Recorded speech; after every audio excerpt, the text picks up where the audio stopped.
JDU का मैं रुख करूंगी सीधे। राजीव रंजन इस वक्त मेरे साथ जुड़ चुके हैं। राजीव जी, लोहिया साहब को मैं इस वक्त कोट करना चाहती हूँ। 60 के दशक की राजनीति जिसने भी देखी है उसको पता है उन्होंने क्या कहा था।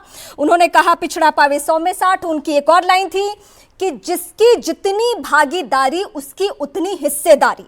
अब इस लाइन को देखते हुए दो आंकड़े मैं आपके सामने रखती हूं। जिस जाति से नीतीश कुमार आते हैं उसका आंकड़ा है 2.81%, और जो जिस जाति से आते हैं तेजस्वी यादव यानी जो आपके सहयोगी पार्टी है आरजेडी, उसकी संख्या तकरीबन 14% है। अब बताइए कि जब भागीदारी ज्यादा है तो फिर नीतीश कुमार कुर्सी क्यों नहीं छोड़ते? तेजस्वी को बन जाना चाहिए सीएम, नियम तो यही कहता है ना।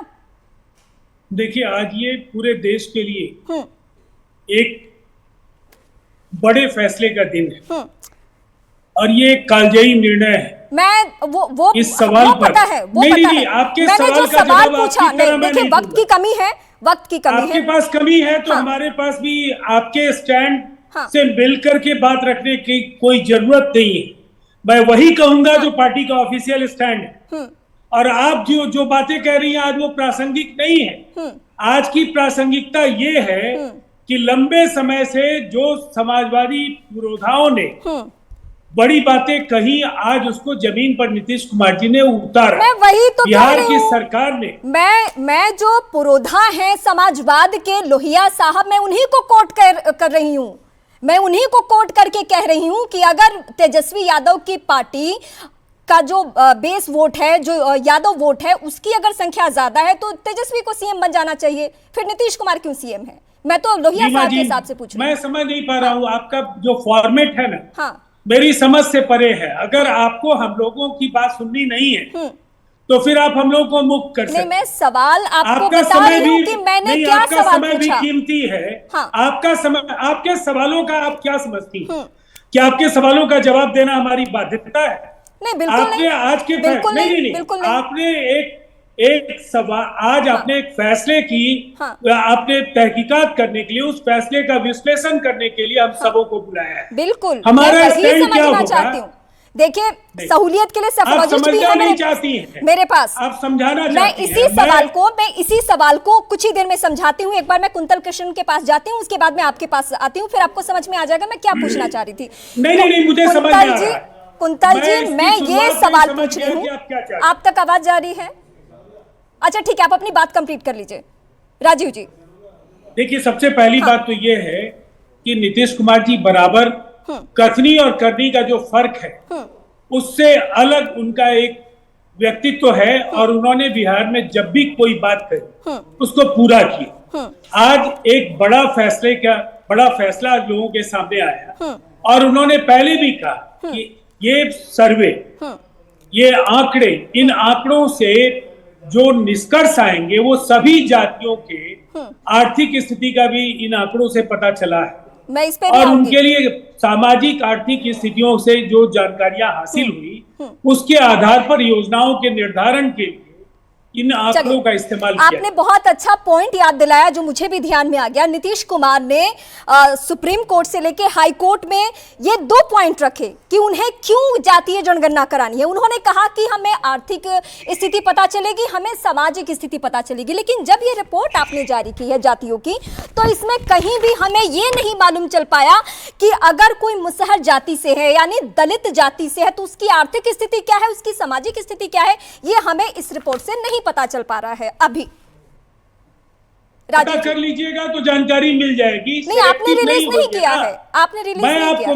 नहीं, आप अपने बाकी जो भी चैनल्स और जो समाचार एजेंसीज के जो रिपोर्ट्स हैं आप पढ़ लीजिए। ब्रीफिंग में सारी जानकारी दे दी गई है, और जो आंकड़े संग्रहित किए गए उन आंकड़ों में जो आर्थिक संकेतक हैं उसके जरिए इन सभी जातियों, जिसमें सवर्ण भी शामिल है, अति पिछड़ी जातियां भी शामिल हैं, पिछड़ी जातियां, अनुसूचित जाति, अनुसूचित जनजाति, इन सभी के आंकड़े उसमें आर्थिक जो उनकी स्थिति है उसके साथ उसमें ब्यौरा आप कह रहे हैं कि जारी की गई है। मैं कुंतल जी से ही पूछ लेती हूँ। कुंतल जी, क्या आपके पास कोई ऐसी रिपोर्ट पहुंची है जिसमें इन जो जातियों का परसेंटेज डाला गया है, उनकी आर्थिक स्थिति, उनकी सामाजिक स्थिति के बारे में जानकारी हो? आपके पास कोई ऐसी रिपोर्ट पहुंची है?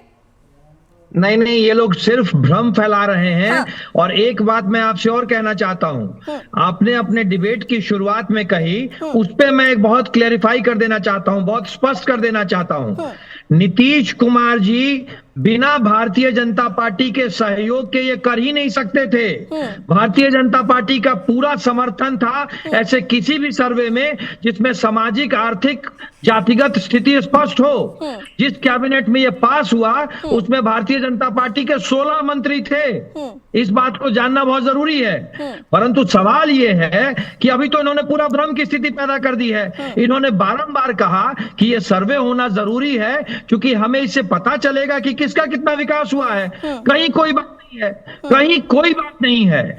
नीतीश कुमार के लिए आज के दिन में राजनीति सबसे ऊपर नजर आ रही है। भाई आपको तो रिपोर्ट कार्ड जारी करना चाहिए। ये ऐसा मुद्दा है कि एक दिन में इस पे बात नहीं हो सकती है। ये मुझे लगता है कि बीते एक हफ्ते तक बात होती रहेगी। मैं अब आरजेडी का जरा रुख करना चाहूंगी। सुबोध मेहता आरजेडी से इस वक्त मेरे साथ जुड़े हुए हैं। सुबोध जी, मैं फिर लोहिया जी को कोट करूंगी और आज बार बार कोट करने की कोशिश करूंगी, इसलिए क्योंकि समाजवाद के पुरोधा नेता के तौर पे उन्हें देखा जाता है और बाकी उनके बाद जितने भी नेता हुए, नीतीश कुमार, लालू प्रसाद, मुलायम सिंह यादव, इन सबने अपने आप को उसी तरीके से स्थापित करने की कोशिश की। अब मैं फिर जरा आपसे भी पूछती हूं कि आप यादव समुदाय की जो आपकी पार्टी का जो जनाधार वोट है वो है 14%। बिहार में कहा जाता है MY समीकरण, वो मुस्लिम समुदाय कितना है? 17.70%। क्या आपने इतनी भागीदारी मंत्रिमंडल में मुस्लिमों को दी है? देखिए, सबसे बड़ी बात मोहतरमा ये है कि जो ये कास्ट सर्वे आया है, इसके लिए माननीय लालू प्रसाद यादव जी 3 दशक से प्रयास कर रहे थे। बीपी सिंह के समय भी सरकार चली गई, देवगौड़ा के जी, गुजराल जी और वाजपेयी जी के समय तो भारतीय जनता पार्टी ले प्रोसेस में नहीं जाते हैं ना सर, प्रोसेस में नहीं जाते हैं। मैं तो सीधा आपसे पूछ रही हूँ कि जिसकी जितनी भागीदारी उतनी हिस्सेदारी दी है, क्या हिस्सेदारी? देखिए, सतह पे आने के लिए मैं बताना मुझे बहुत जरूरी है। ठीक इसी प्रकार से जब हम लोग यूपीए में आए, यूपीए 1 में, तो हम लोगों ने कोशिश की और 2011 में कास्ट सेंसस के साथ सोशियो इकोनॉमिक सर्वे हुआ और वहां पे डाटा बना। लेकिन अरुण जेटली जी ने 2016 में पार्लियामेंट में कहा कि डाटा नहीं, क्योंकि करप्ट है, ये डाटा नहीं पब्लिश हो सकता। हम लोगों ने रजिस्ट्रार जनरल ऑफ इंडिया और पार्लियामेंट्री कमेटी ने और एक कमेटी बनी प्रोफेसर अरविंद पानागिरिया के तहत, और उसमें बोला गया कि डाटा जो है करप्ट फ्री है, पब्लिश किया जा सकता है। ये 2017 की बात है। उसके बावजूद भी नहीं हुआ और 2019 में इनके मंत्री जो है कह रहे थे पार्लियामेंट में कि कास्ट सेंसस होगा ही नहीं, हम नहीं करेंगे। और प्रोसेस में जा रहे हैं। मैं सीधा सवाल आपसे पूछ रही हूँ, आप प्रोसेस बता रहे हैं। आपके सवाल पे मैं आ रहा हूँ। मुझे अपने और गेस्ट के पास जाना है। मैंने सीधा सवाल पूछा, 14% आप हैं, MY समीकरण लेके चलते हैं, 17% उधर है। आपने कितनी संख्या दी है? मंत्रिमंडल में कितने चेहरे हैं? मैं कह रहा हूँ, सबसे पहले भारतीय जनता पार्टी ने सुप्रीम कोर्ट तक दरवाजा खटखटाया। भाई आप समझ नहीं पा रहे, आप नहीं समझ पा रहे। ये हुआ। मैं क्या पूछ रही हूँ, आप क्या क्वेश्चन है प्रोफेसर साहब? मैं आपसे ये नहीं पूछ रही हूँ कि ये क्या प्रोसेस हुआ, हाई कोर्ट गए, सुप्रीम कोर्ट गए, हलफनामे में क्या कहा, मुझे नहीं जानना है ये। मुझे बस ये जानना है कि आप 14% हैं, आपका जो दूसरा समीकरण है वो 17% है। आप जब उम्मीदवारों की लिस्ट देते हैं तो कितना रखते हैं? आप जब मंत्रिमंडल विस्तार करते हैं तो कितना रखते हैं? मुझे ये जानना है, इसके अलावा मुझे कुछ नहीं जानना है आपसे। मोहतरमा, आप इसका जवाब मैं आप सुन लीजिए, जो मैंने आपको बता दिया। इसका जवाब ये है कि जब हमारे पास साइंटिफिक डेटा हमारे सामने आ गया है, जिस तरीके से आप हमको कह रही हैं MY कॉम्बिनेशन, और हम ठीक उसी प्रकार से भारतीय जनता पार्टी को भी कह सकते हैं कि जो अपर कास्ट उनका तो 90% वोट करता है, तो क्या वो उधर है? तो देखिए, पूछूंगी ना, बीजेपी से भी यही पूछूंगी, बीजेपी से भी ठीक यही पूछूंगी। वो अब साइंटिफिक डाटा आ गया है, साइंटिफिक डाटा के तरफ जो हमारे माननीय लालू प्रसाद यादव जी, मैं सीधे संजय जी का रुख करूंगी। इस वक्त सेफोलॉजिस्ट मेरे साथ इस वक्त हैं और संजय जी जब रिपोर्ट तैयार करते हैं तो हम सबसे ज्यादा जातियों पे बात करते हैं, विश्लेषण करते हैं।